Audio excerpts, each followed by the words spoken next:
Es uno de los artistas participantes en la muestra Agrupar-Desagrupar del CEGAC, con obras producidas a propósito para esta exposición.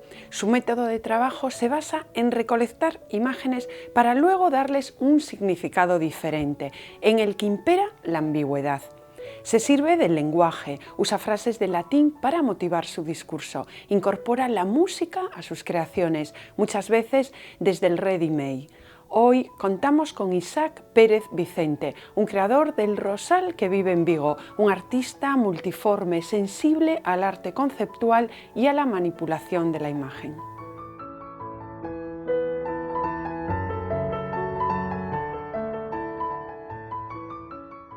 Bienvenido a Espacio de Arte, Isaac. Hola, gracias. Vamos a conocer retazos de tu vida antes de analizar tu obra.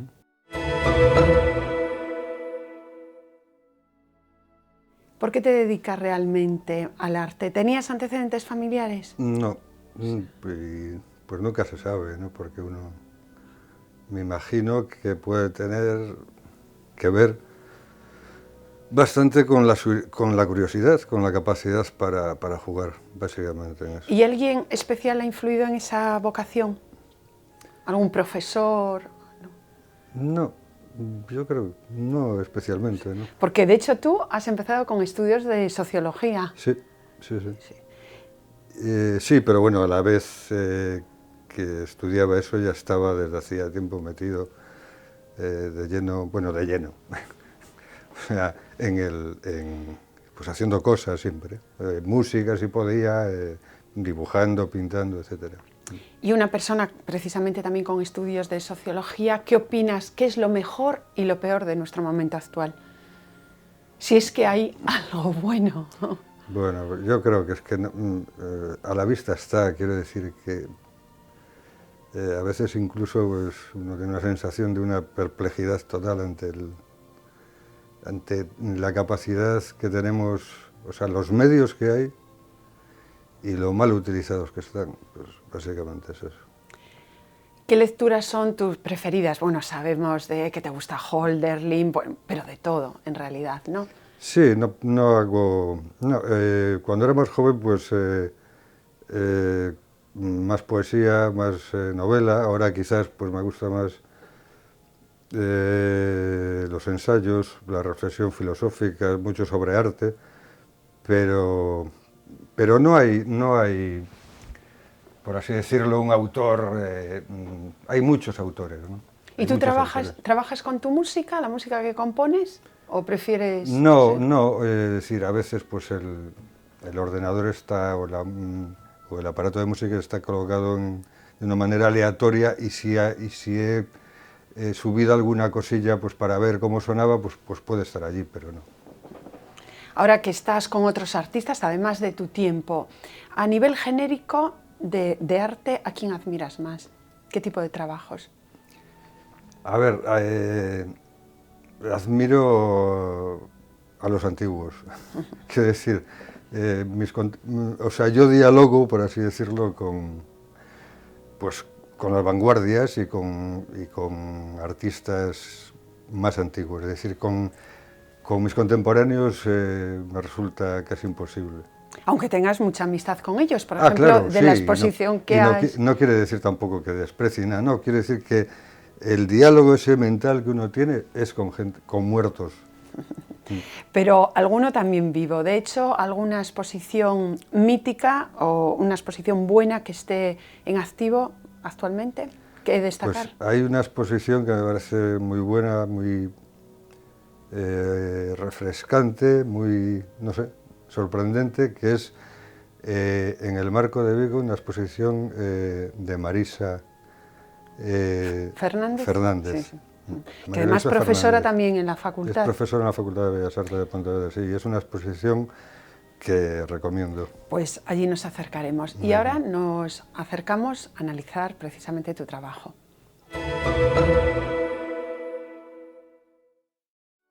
La música es fundamental en tu trabajo, compones, también trabajas con imágenes encontradas. Véanse, pues esa cruz, por ejemplo, esas cruces realizadas con sintetizadores. O sea, componer, no compongo. Quiero decir que de alguna manera hago lo mismo que lo que puedo hacer con las imágenes. Es decir, cojo sonidos y los combino. Hoy en día es muy fácil pues, por los ordenadores. Pero bueno, antes se podía hacer con las cassettes, cortando, pegando, etcétera, etcétera. Y después sí, las imágenes encontradas, siempre suele ser así, efectivamente. Es decir, el azar siempre está ahí y a veces pues te llama y a veces pues no. Es azar, esas cajas como contenedores, como cofres en los que muchas veces hay elementos, bueno, pues esos vinilos. Sí, bueno, o sea, por una parte tengo trabajos puramente pictóricos, pero siempre me ha gustado lo que es el objeto. ¿Empezaste antes con el objeto que con la pintura? ¿O más o menos ahora? No, yo creo que más o menos es igual. Y, o sea, dentro del objeto sí, siempre me ha gustado mucho lo que era la caja que se abre y que se cierra. Eso me ha atraído siempre. O esas cajas que componen casi arquitecturas espaciales. Por ejemplo, lo hiciste en Asilo, una instalación que estuvo en el Conde Duque, si no recuerdo mal. Sí, en la Casa de la Parra también, aquí en Santiago. Sí, bueno, eso es un trabajo ya muy específico que comencé pues, en los años 90, que el título genérico era Umbra, y son toda una serie de trabajos con una serie de normas, con la repetición de ciertas figuras que a la vez van generando otras figuras. El asunto de la metamorfosis es algo que me interesa mucho. Y efectivamente esa pieza era Asilo y entre paréntesis portátil, porque era una caja en donde se metía todo y luego se desplegaba en el espacio sin más, ¿no? Y hay más en ese sentido, por ejemplo, en el 2000 y pico, creo que en el 2004, en 30, también hice otra entrega de este trabajo que es Umbra, que se llamaba Más luz, más sombra, y había otra caja, efectivamente, que se abría y daba lugar a una instalación. Y había muchos, ya que estábamos con esas piezas, muchos elementos emblemáticos a los que recurres, por ejemplo, el soldado, el hilo, la bobina. Sí, no, eso es, el trabajo se basa en la repetición y las relaciones, por así decirlo, amorosas entre lo que es tres elementos que son el soldado, el carrete de hilo y el metro. Es básicamente eso. Entonces, algunas de ellas generan muchas más imágenes y otras muchas menos, pero como es un trabajo en el tiempo que se va desarrollando cuando van apareciendo cosas, pues, en fin, empieza, pero no tiene por qué tener fin. No sabes cuándo termina. Efectivamente. Y sí que son emblemas que marcaron tu infancia, porque la infancia está presente. Sí, es posible, pero no de una manera consciente. Evidentemente el carrete de hilo y el soldado de plomo, lógicamente. El metro sí, también puede ser un recuerdo de la infancia, ¿no? Se sigue utilizando ahora todavía. Otro elemento que te identifica mucho son las letras impresas, porque ya en los años 70, cuando en general dominaba la pintura, pues tú ya pintabas con esas impresiones.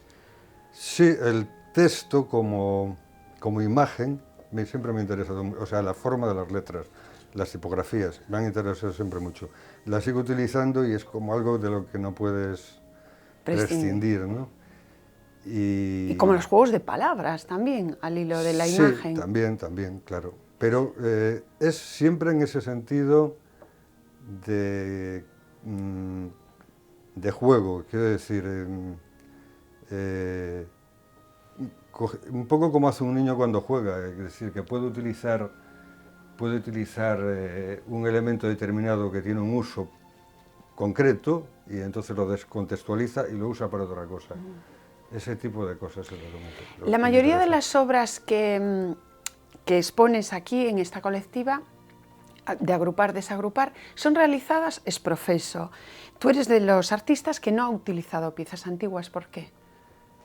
Pues porque cuando hubo la propuesta solamente se partió de que ellos querían, los comisarios, Alberto y Ángel querían, les interesaba que estuviera la cruz, que ya había estado en el marco, pero en otro sentido y con otro título. Y entonces yo les mostré una serie de cosas que básicamente son como libros que hago con imágenes, y a partir de esos libros pues pueden surgir obras que ya pueden ser obras en pintura, en objetuales, etc. Y les dije, esto es lo que tengo, si queréis a partir de esto, yo hago una serie de piezas, y ellos me dieron plena vía libre para hacerlo, y poco a poco pues empezaron a salir una serie de cosas y por así decirlo a encajar, estos juegos empezaron a encajarse. A nosotros también nos interesa la idea de cruz, bueno, un elemento muy de Tapies, pero en general muy universal. Sí, claro, es que es la cruz, o sea, se pierde en el tiempo, o sea, es una forma atractiva, y creo que poco podría añadir yo sobre eso, ¿no? Si lo dices por los sintetizadores, es algo elemental, ¿no? Y además incluso con lo que son las teclas, pues incluso remite la sensación de espiral, de algo que se mueve, ¿no? Bien. Raymond Roussel, fundamental para entender tu trabajo. De hecho, en la primera planta hay un texto sobre cómo escribí algunos libros míos y da muchas pistas también para entender muchas de tus producciones. Sí, bueno, todo el trabajo que hay ahí es inspirado por él, no quiero decir inspirado, ¿no? Claro. Y bueno, pues, no sé qué podría decir.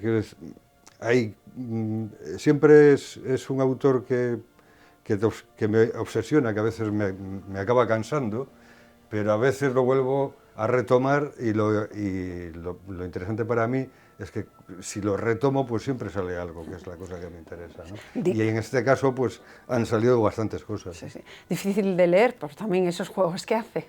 Sí, pero no es... o sea, yo no he leído a Roussel en francés, tengo traducciones de sus obras y utilizo mucho, pero para hacer cosas, una traducción al portugués que se llama Novas Impressões de África. Pero a mí me interesa más la potencialidad de los juegos, más que lo que son sus obras. Sus obras, en el fondo, están hechas de una manera pues, que él explica o de alguna manera indica en ese libro famoso, pero las historias son unas historias completamente triviales, de princesas, de tesoros, de cosas así. O sea que a mí me interesa esa potencialidad que hay en el lenguaje de no ser como habitualmente lo utilizamos. Esa capacidad para jugar con él. O como la potencialidad de las lecturas de grandes escritores del siglo XIX y sobre todo de aventuras como Joseph Conrad o Julio Verne. Sí, bueno, eso ya quizás ya me pilla ya así un poco como más joven, sí, ¿no? Verne precisamente es el autor casi fetiche de Raymond Roussel, y de hecho él creía, lo que él pretendía era ser tan famoso como Julio Verne, y que sus libros llegaran a todos los públicos, como era, y para él el modelo de eso era Verne. Curiosamente fue todo lo contrario, a la gente no le interesaba absolutamente para nada, y quienes de alguna manera sí se entusiasmaron con su obra pues fueron las vanguardias, que a él no le interesaban absolutamente para nada. O sea, sí, sobre todo el surrealismo. Vamos a hacer un breve paréntesis y ahí están los comisarios a ver lo que nos aportan. Alberto González Alegre y Ángel Cerviño. Os 6 artistas presentes en agrupar, desagrupar, agrúpanse pola súa desagrupación ou desagrupamento. Cada un vai polo seu lugar moi individual. É por iso que, habendo posibilidade de que houvese outros moitos artistas, homes e mulleres, que pudesen participar aquí, si había unha cousa clara, tiña que estar Isaac Pérez Vicente. A súa individualidade, desde hai máis de 30 anos de traballo, por moito que a súa obra non teña unha presencia pública abundantísima, a presencia de Isaac Pérez Vicente era ineludible. Hoxe e mañá. Creo que Isaac Pérez Vicente es un gran cazador de imágenes, lo lleva siendo desde hace muchos años que conocemos su obra, le hemos visto trabajar con diccionarios, con archivos fotográficos, ahora bueno, Internet ya le abre infinidad de puertas. Yo creo que él es un cazador de imágenes, un manipulador, y luego que las trata con sentimiento musical. La otra gran fuerza vital en el trabajo artístico de Isaac Pérez Vicente es la música. Y pienso que entre estas dos pasiones o dos afinidades que él reúne en su obra, al final las imágenes se van organizando musicalmente.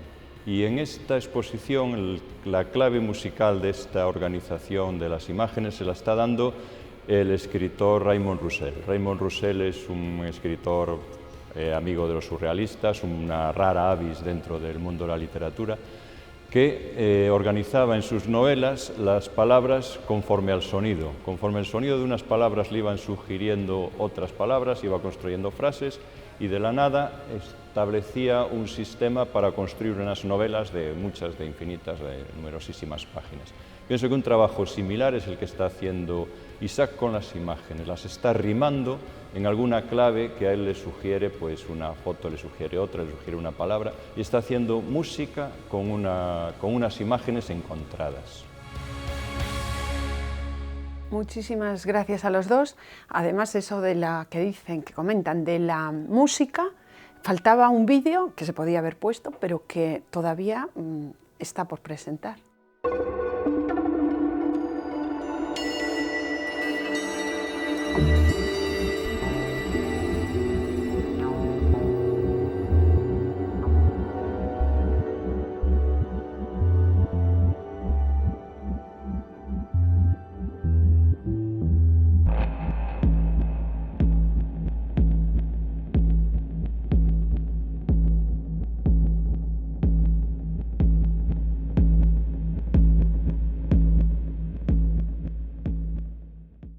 Bueno, había obra suficiente, había otros artistas que participaban con vídeos y decidimos que al final de la exposición que va a haber un concierto de Vertixe Sonora que hace piezas sobre cada artista.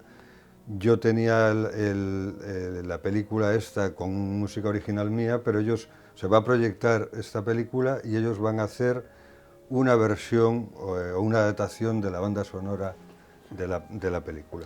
Ángel Cerviño hablaba de cazador de imágenes, porque por ejemplo en ese políptico, en el gran políptico, vemos pues unos instrumentos están distorsionados, pero en esencia son máquinas del siglo XIX. Sí, vamos a ver, tengo la suerte de que un amigo mío, Manolo Álvarez, que vive en Ginebra, me regaló ya hace mucho tiempo varios ejemplares de una revista que se editaba en el siglo XIX que se llamaba La Nature. Y parece ser que Roussel leía esa revista. Y entonces en esa revista pues, se da fe de todos los adelantos científicos de la época, de todas las máquinas maravillosas que en aquel momento se están inventando, construyendo. Y he trabajado en base a estas revistas, escaneando estas imágenes y luego manipulándolas en el ordenador. ¿La formación de tu gusto también ha sido a base de 1000 disgustos? Bueno, hablo de dos cosas, también hablo de una pieza, que así lo decía. No, no, la mía no. Eso es una frase irónica, bueno, claro, lógicamente irónica y bastante profunda de Valéry, creo que es, De Paul Valéry. Y a mí realmente me pareció muy humorística, y como me gusta ese tipo de humor, pues sí, hice una pieza que se llama así. El CEGAC ya lo conoces bien. Aquí nosotros hemos traído este libro, bueno, el catálogo que se editó con motivo de La luz en la sombra. Fue algo paradigmático en el doble espacio del CEGAC. Además, eras el primer gallego en intervenir este espacio. ¿Qué supuso para ti este reto? Sí, bueno, en ese momento, hombre, fue algo importante. Quiere decir que casi se había inaugurado el CEGAC y contaron conmigo, y además hicieron hincapié en que fuera parte de este trabajo de Umbra que yo había iniciado pues como 5 o 6 años antes. Y bueno, con todas las... en fin, quiero decir, yo lo hice todo lo mejor que pude. Creo que Umbra ha cambiado mucho de aquellas imágenes. No, es que tampoco hago yo una reflexión sobre mi trabajo. Sí, sí. ¿No? Es decir, bueno, allí incorporabas, en lo que es el CEGAC, incorporabas sonido y agua. Después, sí, es verdad, eso es para mí, quizás es lo que más interesa, que recuerdo ahora como más interesante, porque esa fue la primera pieza sonora de esta obra de Umbra, y por así decirlo es completamente minimal, es decir, eran las gotas de agua que caían sobre un pentagrama, por así decirlo, que era el metro desplegado desde la bobina, y en el espacio, que estaba completamente silencioso, pues eso funcionaba como una música. Y esa música, azarosa, se llamaba la Marcha Triunfal del Sistema Métrico Decimal, y después hice ya una versión completamente distinta, en base a unas grabaciones que hice en un lugar de Francia, en una cueva, en donde hay mucha agua también. Y quizás lo que más recuerdo quizás es esa cosa más imperceptible que había ahí, que eran las gotas cayendo en los botes, y entonces se iban llenando y iban produciendo distintos sonidos. Sí. No sé si estás a favor, porque no hay un complemento teórico que ayude a descifrar muchos de tus códigos, muchos de tus emblemas. ¿No eres partidario de ese refuerzo teórico? No, quiero decir, las cosas son bastante sencillas. Después depende quién se encargue de hablar de ellas o de estudiarlas. Puede utilizar un lenguaje más o menos especializado, más o menos críptico o no. Para mí es simplemente lo único real y lo único que puedo decir es que para mí es un juego. Y entonces, como todos los juegos, hay cosas a veces muy sencillas, muy triviales, hay cosas que son mucho más complejas, pero básicamente lo que me mueve es esa capacidad de juego. ¿Es un juego ir a la guerra y ya ir, no sé si limpio o si sucio? Me refiero a esta pieza ya escultórica. Cuidado y limpieza, consejo para el que va a la guerra. No, en realidad eso me vino, yo tenía esa imagen y de pronto pues leyendo algo, y esto algo era de Mircea Eliade, era una carta que él citaba de un padre a su hijo que se iba a la guerra. Y entonces, quiero decir, en el juego de los soldaditos, pues también es un juego. Quiero decir, sí. O en las derivas del mail art, casi lo has practicado, bueno, con otros compañeros intercambiando correspondencia, pero ya no vía correo, sino vía personal, a través de un mensajero puntual. Sí, bueno, ahora ya todo eso ha desaparecido, pero soy de una generación a la que le ha encantado pues de vez en cuando recibir un paquetito o una carta o que alguien llegara de una ciudad que no conocías y venía de parte de alguien, estaba en tu casa y te traía algo, ese tipo de cosas. Y entonces a veces eso lo utilizábamos realmente a conciencia. Hoy, Isaac, ya casi no nos queda tiempo, pero para terminar, hoy parece que todo vale en arte. Para ti, ¿qué no vale? No me atrevería a decirlo. Yo creo que quizás lo más paradigmático hoy es que ya todos somos artistas. Todo el mundo está haciendo arte, incluso sin darse cuenta. Con eso ya no sé. Es decir, todo el mundo produce imágenes y muchas de esas imágenes que se producen podrían ser arte conceptual. Bueno. Pero después no me atrevería yo. Evidentemente hay cosas que no me gustan, pero son cosas muy personales y que están bien pues para hablar entre los amigos y para acalorarse en un momento determinado, pero no para tratarlas así seriamente, pues aquí no pienso. Muy bien, ha sido todo un gusto tenerte, muchísimas gracias. Gracias a vosotros. Una obra resuelta a base de fragmentos de la propia vida del artista, un creador que juega con emblemas. Desde sus inicios en los años 70 no quiso saber nada del lenguaje expresionista, sumamente exprimido. Ya por entonces se atrevía a pintar con letras de imprenta. Hoy la música está más presente en su obra, con piezas recuperadas del fondo de la memoria. Isaac Pérez Vicente y su mundo particular. Disfrútenlo en la exposición conjunta de 6 creadores gallegos fundamentales en el devenir del arte hecho en Galicia. Hasta la próxima semana.